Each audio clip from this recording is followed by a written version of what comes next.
Hermanos todos y amigos, Dios les bendiga. Gracias a Dios podemos estar un día más acá en su casa.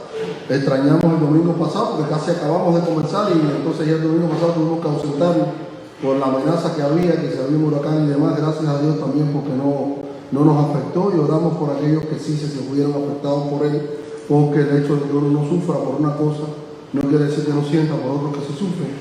Lo cierto es que Dios nos ha dado la oportunidad una vez más de estar acá frente a ustedes en este día del Señor, y podemos traer a ustedes esta lección que vamos a transmitirles en el día de hoy. Estamos dando el libro de Mateo, y créanmelo o no me lo crean, con el tiempo que tengo en la clase tenemos que entrar en materia rápidamente, porque esta es una clase para tomarse una hora por lo menos, y tenemos la mitad de ese tiempo. Es una clase que si queremos aprovecharla completamente tenemos que darle la explicación que lleva. Es un tema muy interesante, un pasaje conocido por todos, pero que vamos a diseccionar de la manera la manera mejor posible, para que ustedes hoy se vayan de aquí con la mejor idea posible de lo que el pasaje nos quiere decir, y es aquel que se encuentra en el capítulo 5 de Mateo, y donde vamos a abarcar del versículo 1 hasta el 16. Vamos a comenzar nosotros para dar un background. Estuvimos hablando del bautismo de Jesús, que marca el comienzo de su ministerio, la tentación de Jesús, que es la primera prueba. Para mí es la prueba de fuego que Dios permite que él pase para que estuviera preparado para lo que venía. Y después, bueno, la elección de los discípulos y todas estas cosas que vimos en la clase anterior. Y cuando termina el capítulo 4, que es lo que vimos en la clase anterior, vamos a ver un texto que está muy parecido a uno que aparece en Mateo 9, 35, y que es donde dice: recorrió toda Galilea. Recuerden que Jesús comienza su ministerio en Galilea, la parte norte de lo que es el territorio de Israel, enseñando en las sinagogas de ellos y predicando el evangelio del reino y sanando la enfermedad y toda dolencia en el pueblo. ¿Y por qué quiero comenzar aquí? Para empatar con lo que vamos a comenzar hoy, para ver por qué el sermón del monte, por qué en el monte, a cuánta gente, a quiénes, y cuál fue el objetivo de Jesús a predicar este sermón. Y cuando hablamos de sermón, se le llama en la Biblia sermón, es una colección de enseñanzas, todas las cuales no vamos a poner hoy porque nos sería imposible. En el tiempo que tenemos la lección no lo encompasa todo, vamos a seguir en la lección que viene, pero hoy va a ser una parte importante, la parte de las bienaventuranzas, y una pequeña parte, pequeña por los versículos que entraña, pero grande, muy grande en significación, que vamos a ver en los últimos versículos que vamos a ver, que vamos a tratar hoy. Recuerden que le dice que le seguía en el último versículo del capítulo 4, le siguió mucha gente de Galilea. ¿Qué cosa es mucha gente? Una multitud, ¿verdad? No se nos dice cuánto, puede haber sido 100, puede haber sido 200, puede haber sido 1000. Cuando se nos habla otras veces en la Biblia de multitud, se nos habla, por ejemplo, de cuando alimentó a los 5,000, los panes y los peces, ¿se acuerdan? Eran 5,000 varones, 3,000, 4,000, no sabemos de cuánto era la multitud, era una multitud, aquellos que le seguían. Y dice que le siguió mucha gente, y entonces, originalmente la Biblia lo estaba separada en capítulos y versículos, nosotros estamos poniéndolo todo junto. De ahí vamos a seguir al capítulo 5, versículo 1, que es donde comenzamos hoy la lección, que por cierto, como quería entrar en materia, no es bueno estar apurado, vamos a hacer las cosas bien. El camino del discípulo es como se llama la lección. La verdad central: Jesús enseñó que la vida del discípulo feliz y de influencia en el mundo solo es posible por la práctica de los principios del reino. Nosotros vamos a aprender hoy que aunque el camino del discipulado no es un camino fácil cuando lo comenzamos desde donde estamos. Y quiero que noten esto. El jueves estábamos conversando en un culto que estábamos haciendo en casa, un programa que estábamos haciendo en casa de oración y demás, que no es fácil las enseñanzas de Jesús, que no es fácil lo que la Biblia nos pone, pero no es fácil desde la perspectiva nuestra. Si queremos vivir como vivimos en este mundo, si queremos vivir un cristianismo que nos toque parcialmente, que nos toque temporalmente, entonces no nos va a ser fácil nunca.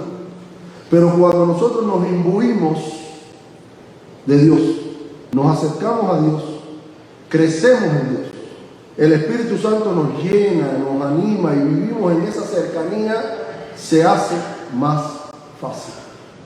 Y yo quiero que ustedes entiendan que fue así. Y el ejemplo que Jesús nos dejó fue un ejemplo práctico en todas estas cosas que vamos a ver hoy. ¿Ok? El Sermón del Monte comienza el capítulo 5 diciendo, viendo Jesús la multitud, sabiendo que estaban allí por él, sabiendo que necesitaban algo de él les iba a empezar a dar de lo que ellos necesitaban. Y acuérdense que estamos solamente en el principio, prácticamente, del ministerio de Jesús. O sea que esto es lo primero, ¿ok? Dice que subió al monte. Había un monte allí, una altura, subió, no supongo que haya subido hasta la cima del monte, pero subió hasta un lugar en el cual él se encontraba en una situación, una posición donde podía ver a la multitud le podía ver a él. A mí no me pregunten, yo me reía cuando Mati decía que se acercaran al micrófono. Yo digo, tengo aquí 12 personas enfrente de mí y voy a hablar hoy de un sermón que Jesús le dio a una multitud parada en un monte sin micrófono. No me pregunten. Yo no sé si había un sistema porque esto se usa mucho, un sistema de personas que iban propagando las palabras de él por grupo, por pedazos. Es posible que lo hubiera. Lo cierto es que lo que él habló se escuchó. Y yo se lo explico así, porque a mí me gusta cuando doy clases sobre la Biblia, que ustedes se metan en la Biblia, que ustedes entiendan lo que está pasando. Estamos cansados de leer la Biblia, y lo que tenemos que hacer es escudriñar. Y tenemos que entender todas las cosas que se nos dicen y que se pueden entender. Y yo quiero que ustedes entiendan que cuando Jesús se paró encima del monte, además de que iba a estar encima de una posición de autoridad y demás, todo lo que usted quiera ver ahí, él estaba en una posición en la cual él podía verlos y ellos lo podían ver, no solamente escucharlo.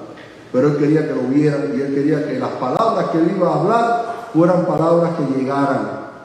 Y claro, la autoridad con la que Jesús hablaba era una autoridad que hacía que la gente escuchara. La misma autoridad que se le dio a Juan el Bautista. Lo que pasa es que el mensaje de Juan era un mensaje limitado al arrepentimiento.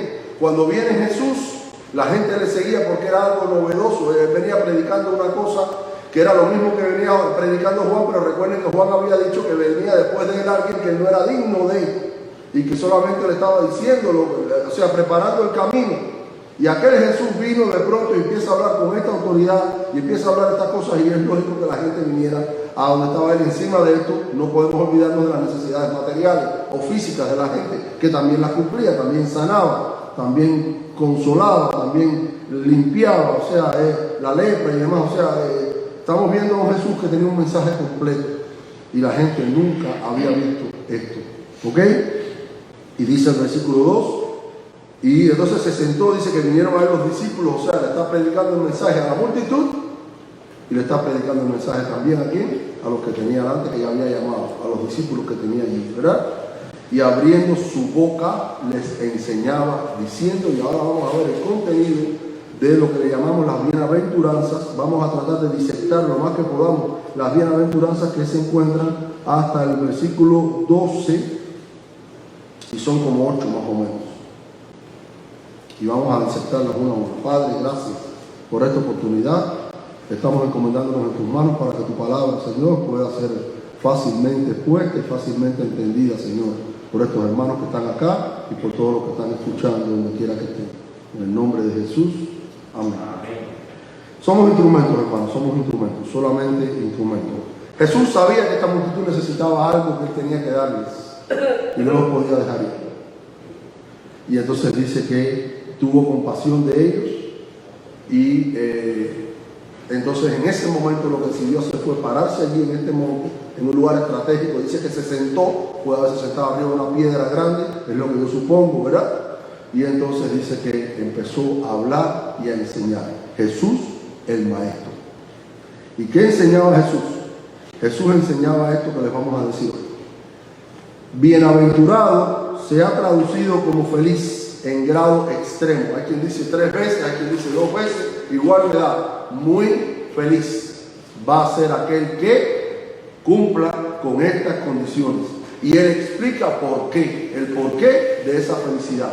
Explica el porqué estas personas que cumplan estas condiciones van a recibir una bendición especial. Y narra allí varias cosas. La primera bienaventuranza se encuentra en el versículo 3 y dice: bienaventurados o muy felices. Cada vez que yo diga bienaventurado, piensen, muy feliz, ¿ok? Los pobres en espíritu, porque de ellos es el reino de los cielos. Los pobres en espíritu.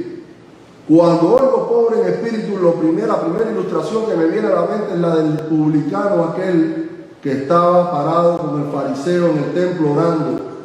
Y después que el fariseo terminó de orar, aquel publicano lo único que dice que no se atrevía ni aún a levantar los ojos al cielo y se golpeaba el pecho a manera de dolor y decía: Dios, sé propicio a mi pecador. Cuando me hablan de pobre en espíritu, yo pienso en esa anécdota, en esa historia de aquel publicano que se sentía insuficiente. Los pobres en espíritu son aquellos que reconocen que no llegan, que no son suficientes con sus méritos para alcanzar la gracia de Dios. Y todos nosotros deberíamos estar en ese grupo, porque cada uno de nosotros debe reconocer delante de Dios que por nosotros mismos no tenemos los méritos suficientes, ni siquiera para que el Señor se digne a derramar su gracia, pero el Señor lo hizo por amor precisamente a toda la humanidad. Los pobres en espíritu son bienaventurados, son felicitados por Jesús.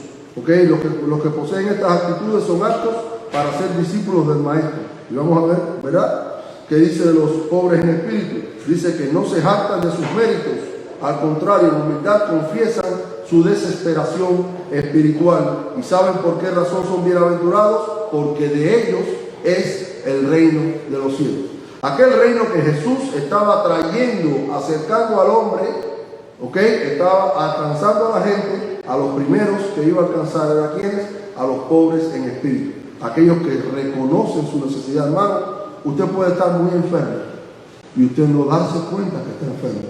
Solamente cuando usted descubre los síntomas de su enfermedad es que usted se decide a buscar un remedio, a buscar ayuda, a ir al médico, a preguntar, a tomarse la medicina.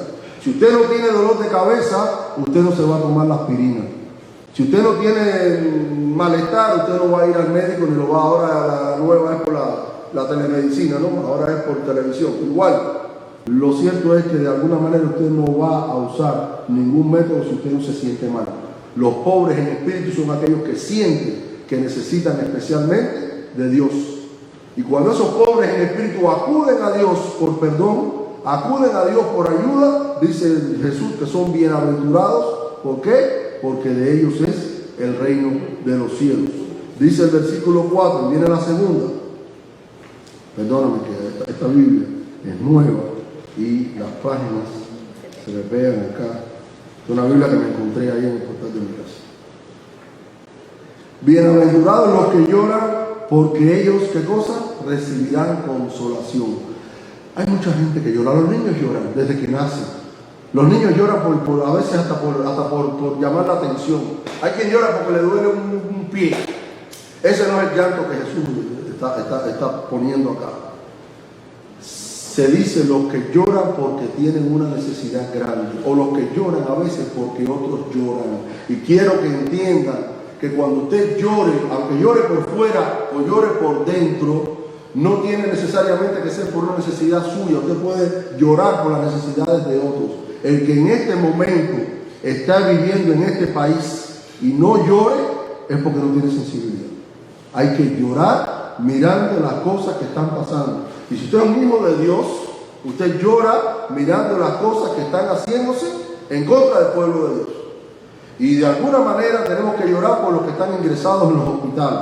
Y tenemos que llorar por los que están sufriendo. En estos días Mayra, que trabaja mucho con estos casos, me contó de una familia, de una señora, una paciente que tiene una niña con problemas especiales. No es una niña, es una mujer ya joven, pero tiene síndrome, y entonces síndrome de Down, quiero decir. Y la señora estaba ingresada y murió, y ahora esta familia se ha quedado con una necesidad. Entonces yo le decía a Mayra, realmente somos bendecidos. Si usted no se da cuenta de lo bendecido que usted es un ingrato.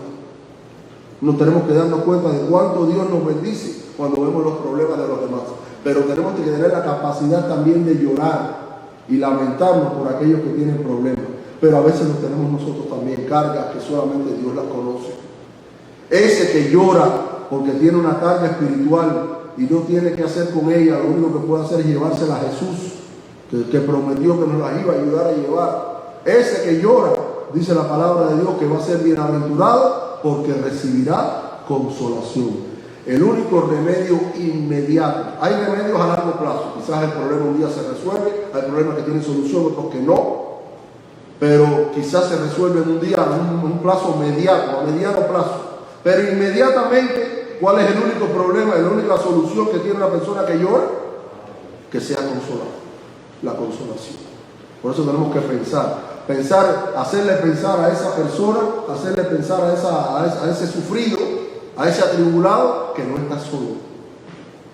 Y Dios es experto en consolación, el Dios de toda consolación. Bienaventurados los que lloran, dice la palabra de Dios, porque ellos recibirán consolación. En ese momento estaba pensando Jesús en toda la gente que estaban viniendo a Él para que les sanara. La enfermedad es algo terrible. A toda la gente que estaban viniendo a Él con cargas, con problemas, y todos los que iban a venir, y en todos los que vendrían después, como nosotros que llegamos a Dios con nuestras cargas, para que Dios nos ayude a llevarlas, porque a veces no las podemos llevar. Hay un libro muy hermoso que dice: has tratado de llevar tu carga solo tú. A veces es imposible llevar nuestra carga y lloramos y dejamos nuestro llanto a los pies del Señor. Señor, yo no puedo. Pero a veces nosotros, como representantes de Dios aquí en la tierra, estamos llamados a consolar. Y dice Dios, y dice la palabra, y dice Jesús mismo abriendo su boca allí, que todos los que lloran, dice que son bienaventurados cuando ese llanto es un llanto del alma. Dice, porque vamos a recibir ¿qué cosa? Consolación. Así que en definitiva hay que llorar en algún momento de la vida. Aquel que no llora nunca ha perdido cualidades humanas. En la vida aprendemos que hay que llorar o por nosotros mismos o por los que están a nuestro alrededor. ¿Ok? Dice el próximo versículo, hermanos, y perdonen que no tenemos el tiempo para regodearnos todo lo que quisiéramos, pero no nos alcanza. Bienaventurados los mansos, porque ellos recibirán la tierra por heredad. ¿De quién me acuerdo? De Moisés, el hombre más manso. Y este Moisés era un varón manso, más manso que todos los que habían en la tierra. La mansedumbre de Moisés. ¿Qué cosa es una persona mansa? Aquí viene la explicación de lo que los mansos dicen, que no son cobardes, sino que confían en Dios y no en sí mismos. Esa es una explicación. Yo lo voy a llevar más allá. Aquel que es capaz de aceptar improperios, injusticias, ofensas, y es capaz de mantener su fe, y es capaz de mantener su actitud, es capaz de mantener su templanza, es una persona mansa. ¿Por qué hablamos de Moisés y por qué la Biblia nos menciona a Moisés? Porque todo lo que hizo el pueblo a Moisés, y Moisés no dejó de ¿qué? De orar por el pueblo y de trabajar por el pueblo. Los pastores que tenemos muchas veces que muestran mansedumbre. La iglesia no siempre es agradecida con el pastor, los líderes. Jesús fue un ejemplo de mansedumbre. Cuando estaba crucificado ahí, ¿cuál es la palabra que siempre recordamos como mansedumbre? ¿Cuál es la frase aquella que recordamos que de Jesús, la primerita de todas las que se predican en los sermones? Padre, ¿qué cosa?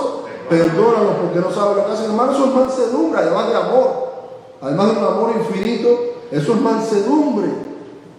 Mansedumbre, me acuerdo de una anécdota del hermano Macol, allí que iba en un ómnibus en Cuba, pastor, no sé si la conoce, que alguien, el paraguas del otro se le había caído y entonces puso un paraguas igualito en el asiento y el otro se quiso bajar con su paraguas y le dijo, oye, ese paraguas es mío, no, es mío, y al final Macol se lo dio, le dijo, está bien, es suyo. Y cuando el otro se bajó, cuando Macol se bajó, se dio cuenta, oye, señor, mire, el mío se me había caído. Era un tiempo en el cual, por supuesto, todo no había mala intención, ¿no? Pero aquel hombre casi que lo insultó porque decía, usted me quiere robar mi paraguas. Y resulta que no, que eso era de él, y aquel hombre se lo dejó y le dijo, mira, yo te lo dejo, ¿verdad? Mansedumbre, los siervos de Dios, los discípulos, tienen que aprender a ser mansos. Esa es una de las cosas que más difícil no es la mansedumbre. Aquello de dejar pasar las ofensas, aquello de mantenernos siempre amando a los demás, aunque sean ingratos con nosotros, es difícil. Pero dice que bienaventurados, ¿qué cosa? Bienaventurados, dice Jesús, porque ellos recibirán la tierra por heredad. No esta tierra, no esta misma en las condiciones que estamos viviendo, la tierra que viene, el reino de Dios, es más o menos lo mismo. Los premios, pastor, son más o menos lo mismo con diferentes frases, diferentes palabras, diferentes definiciones, ¿verdad? Dice el 6, bienaventurados los que tienen hambre y sed de justicia. Óyame, el hambre y la sed es una cosa tremenda. ¿Por qué Jesús lo describe de esta manera? Porque es algo que usted no puede aguantar. Llega un momento que el hambre no se puede aguantar y si no la satisface se muere. Y la sed es peor. Se muere, se deshidrata uno, ¿verdad? Pero lo cierto es que cuando usted siente estas mismas cosas por la justicia, vamos a hablar de la justicia en cualquier sentido, la justicia humana o la justicia de Dios. Usted tiene que tener desesperación por las injusticias. Usted tiene que ver la injusticia como algo que no cabe en su vida. Y usted tiene que ver la justicia de Dios como una cosa por la cual desesperarse también. Las almas tienen que conocer la justicia de Dios. Tienen que conocer el juicio de Dios sobre aquellos que no le acepten, pero cómo le van a aceptar si no les predicamos. Y esto es todo parte de lo mismo, ¿verdad? Bien, dice que los que tienen hambre y sed de justicia son los que desean ver la victoria del bien sobre el mal en su propia vida y en las vidas de los demás. Dice que serán, ¿qué cosa? Saciados. Como usted sacia el hambre y la sed con comida o con agua, ¿verdad? Dice que serás saciado si buscas en tu vida la justicia afanosamente. Bienaventurado eres cuando busques la manera de ser justo. No ser justo delante de Dios, sino ser justo en el mundo, con tus relaciones con los demás y tratar de que los demás vean la justicia de Dios hacia nosotros. O sea, en dos planos, pero de alguna manera los que buscan y tienen anhelo de justicia van a ser, ¿qué cosa? Saciados. Dice, bienaventurados los misericordiosos, porque ¿qué cosa? Alcanzarán misericordia. Pasajes de la Biblia, hermanos, ¿verdad? Cuando aquel tuvo misericordia de mí, yo la tengo que tener. ¿Qué dice la oración del Padre Nuestro? La que conocemos como el Padre Nuestro, la oración modelo, ¿verdad? La oración modelo de Jesús. Y perdónanos como nosotros. Y ojalá fuera así. Y ojalá, yo diría que el pastor a veces he dicho, debería decir como nosotros debemos perdonar a otros. Porque realmente siempre somos perdonadores. Dios perdonó a Cristo, perdonó a los pecadores, a aquellos que lo estaban crucificando desde la cruz. Los perdonó desde la cruz. Esteban lo hizo. Para que no digan, no, porque era Cristo Jesús. Esteban lo hizo. Nosotros también podemos hacerlo. Perdonar. Dios nos ha perdonado a nosotros mucho más. Por tanto, dice esta palabra, los misericordiosos, los que tienen misericordia, ¿verdad? Porque ellos, ¿qué cosa? La alcanzarán. Si Dios ve que tú sabes hacer misericordia con los demás, Él va a ser misericordioso contigo. Y entonces vas a hacer, ¿qué cosa? Bienaventurado. Te vas a sentir bien. Bienaventurados los de limpio corazón. Lea multitud de salmos que hablan de esto. Dame un corazón limpio, al corazón contrito y humillado. Límpiame, Señor, Salmo 51. Purifícame. ¿Ok? Lávame, Señor. Anhelamos tener, ¿qué cosa? Un corazón limpio. Dios exige un corazón limpio. Y cuando nos acercamos a Dios con un corazón limpio, ¿qué cosa es limpio? No es que no tengamos pecado, sino que esos pecados han sido lavados por Jesús y nosotros queremos dejarlos allí. Un corazón limpio es un corazón que no tiene cosas raras, un corazón que no trama la maldad, un corazón que no trama el mal, un corazón que trata de estar cerca de Dios, un corazón que no tiene ninguna cosa que se le pueda señalar. Una vida limpia. Una vida limpia viene ¿de qué? De un corazón limpio. Hay unos hermanos que llegaron y se están limpiando las manos, como nos las limpiamos nosotros. ¿Por qué razón? Porque las manos limpias son garantía ¿de qué? De seguridad física, ¿verdad? Sin embargo, el corazón limpio es garantía de seguridad espiritual. Limpio corazón. Los que tienen un corazón que no tiene cosas feas en él, albergadas, son qué cosas? Bienaventurados, porque ellos verán a Dios. Bienaventurados los que, los pacificadores. Qué difícil. Miren, pacificador no es que le guste la paz. A todos nos gusta la paz.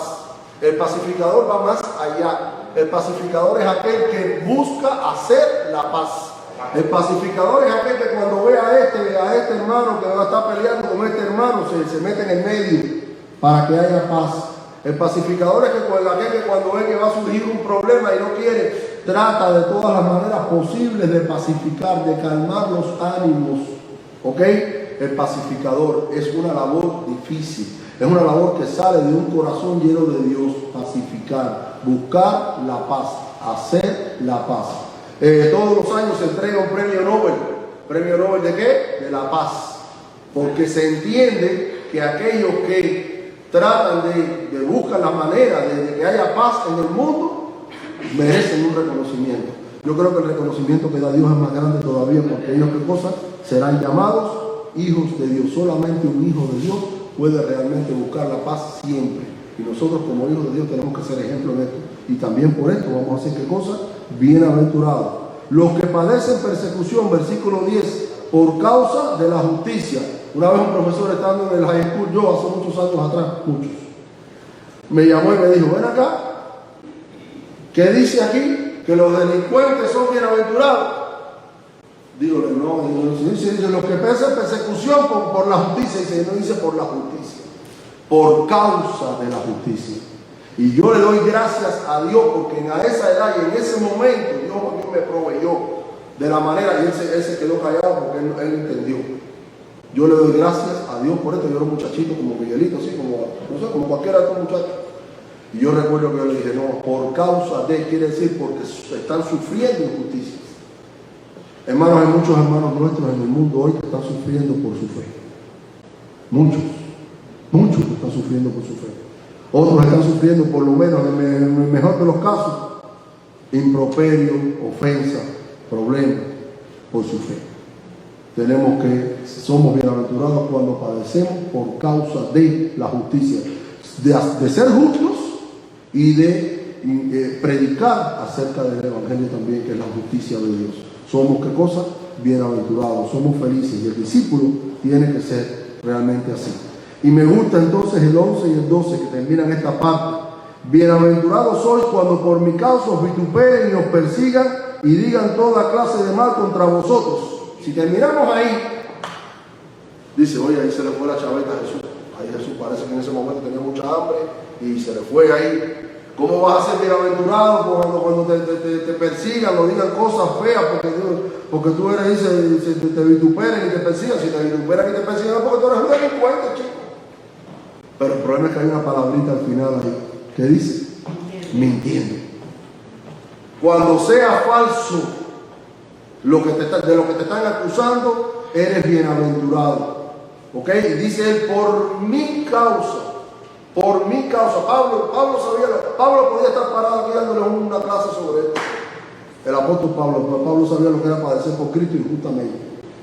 Dice que somos bienaventurados cuando por causa del nombre de Jesús cualquiera nos calumnie, que es lo que quiere decir hablar sin motivo, mentir. Cualquiera nos difame por causa de Jesús. ¿Ok? Y esto es una cosa que tiene que quedar claro para todos los hijos de Dios en este día. Bienaventurados cuando por mi causa os vituperen, os persigan y digan toda clase de mal contra vosotros, mintiendo. Y viene el segundo, el 12, que va muy pegado al 11. Gozaos y qué cosa, y alegraos. ¿Por qué? Porque vuestro galardón es grande en los cielos. Este es el colofón, este es el final que le pone Jesús a esta enseñanza de las bienaventuranzas, porque dice que así que cosa persiguieron a los profetas que fueron antes que vosotros. Y les pongo de tarea, aunque ya hablamos, yo prediqué sobre eso hace 2 domingos atrás, Hebreos 11, para que lean ahí qué les pasó a aquellos que se atrevieron a estar con Dios. Y entonces van a ver cuando él dice que gozaos y alegraos. Sufrir por Cristo produce ¿qué cosa? Gozo.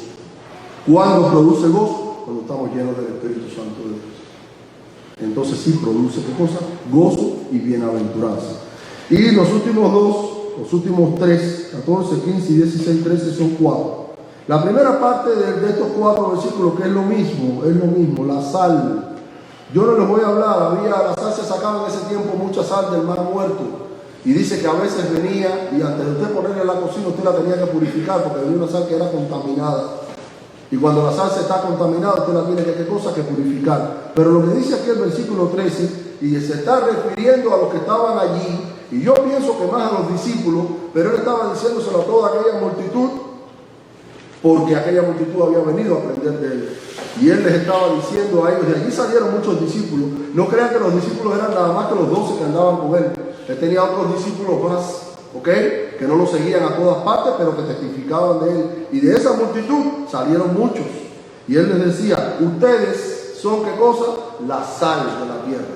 Cuando la mujer, o el hombre, no la mujer, porque generalmente es la que cocina, pero cuando el que cocina, el cocinero, va a cocinar y hace un paquetón de arroz así, va a hacer una cazuela de arroz así, ¿qué cantidad de sal necesita ese arroz? ¿Una cantidad de sal así? Un poquitico. Un poquitico de sal, ¿qué cosa hace? Se disuelve y te queda el arroz bien. Si le echas mucha, te queda salada. Pero si no le echas ninguna, a comerse la roja que igual que al café, igual que a la limonada, igual que a todo, ¿verdad? Bueno, la limonada lleva azúcar, no sal, perdón. Lo que lleve sal. Hay que echarle un poquito de sal a la comida. Hay que echarle algo de sal, ¿para qué? Para que dé sabor. Pero dice que si la sal se desvanece, si usted echa muy poca y el agua la desvanece, ¿qué hace? Pierde su cualidad, ¿verdad? ¿Con qué será salada? Dice que lo único que sirve es ¿para qué cosa? Para ser botada, para que la bote. Usted no tiene nada que hacer con ella. Pero me gusta mucho más la de la luz.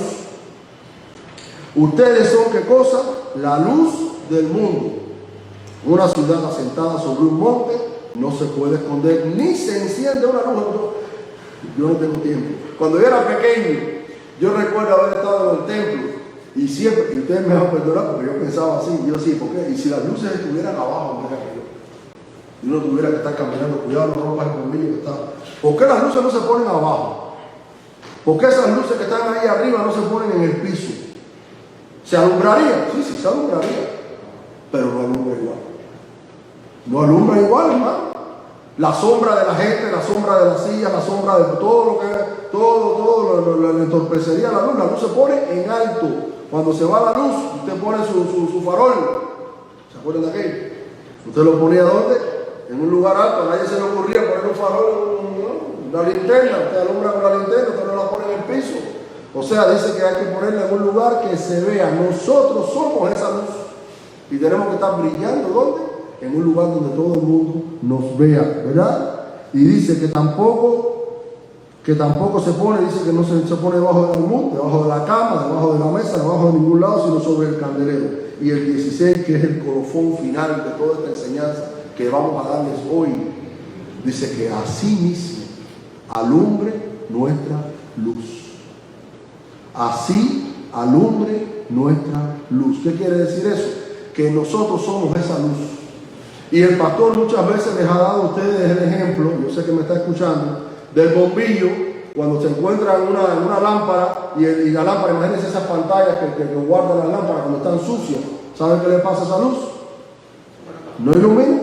Yo recuerdo que yo me montaba un elevador ahí en la fábrica de cemento, que aquel elevador no había quien se dedicara a encaramarse en una escalerita, a quitarle la pantallita esa plástica y limpiarla. Y cuando usted se montaba en ese elevador, usted se parecía que estaba oscuro completo, usted miraba para arriba, usted se daba cuenta que las luces estaban bien, pero que la pantalla estaba sucia. ¿Y sabe qué pasa? Que la luz no sale. La pantalla de nuestra vida tiene que ser una pantalla transparente y limpia. Y si no sirve, tenemos que limpiarla o tenemos que cambiarla. El problema está en que tenemos la misión de ¿qué? De como discípulos de Jesús, de alumbrar. Y Jesús lo reconocía así, y después de las bienaventuranzas viene esta noción de vida, este ejemplo, este testimonio. Eso se llama testimonio. Cuando tu vida alumbra como una luz donde tú estás, a la gente no le importa. Miren, estamos viviendo en un mundo, y ya voy a terminar, donde a la gente no le importa lo que usted diga. No le interesa. Cada vez más las palabras valen menos. Las acciones son las que valen. Siempre ha sido así.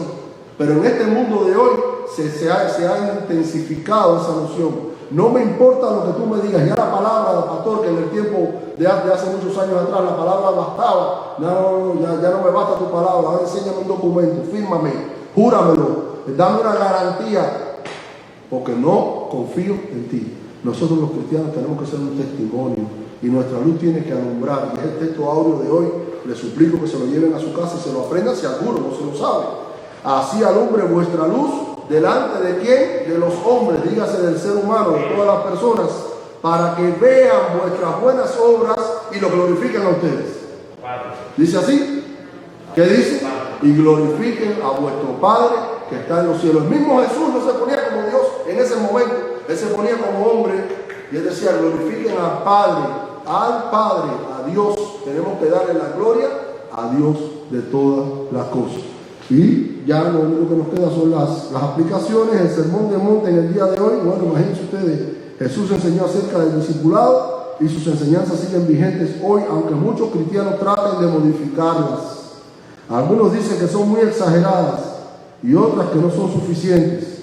Debemos tomar en serio las enseñanzas de Jesús, pero dice en otro capítulo, en otro lugar allá en el versículo 5, en el capítulo 5 más adelante, sed pues vosotros perfectos. Así que fue un paso Jesús más allá. Una ética más tan alta es más de lo que un ser humano puede alcanzar. Por eso la necesidad de depender de los recursos del Espíritu Santo en la obediencia. En ese momento, Él les decía, si ustedes quieren cumplir con esto, aquí estoy yo. En el tiempo de hoy, tenemos ¿qué cosa? El Espíritu Santo, para que nos capacite y nos ayude para cumplir con estas enseñanzas. ¿Y somos bienaventurados? Dice que sí. Somos felicitados por Jesús si nosotros llevamos una vida de acuerdo a lo que Él nos enseñó a llevar. ¿Influencia o influenciados? ¿Qué somos? ¿Somos capaces de dejarnos influenciar por cualquier cosa que venga de afuera? ¿O somos lo suficientemente maduros espiritualmente para hacer influencia para nosotros? Usted sabrá lo que usted dice. Yo le estoy hablando de lo que Cristo quería que nosotros fuéramos. La clase que viene se encuentra, como continuamos el capítulo 5, ¿verdad? Y vamos a ver el capítulo 6 de Mateo. Seguimos con el Sermón del Monte, ya después de las bienaventuranzas, otras enseñanzas de Jesús. Que Dios les bendiga en nuestro deseo.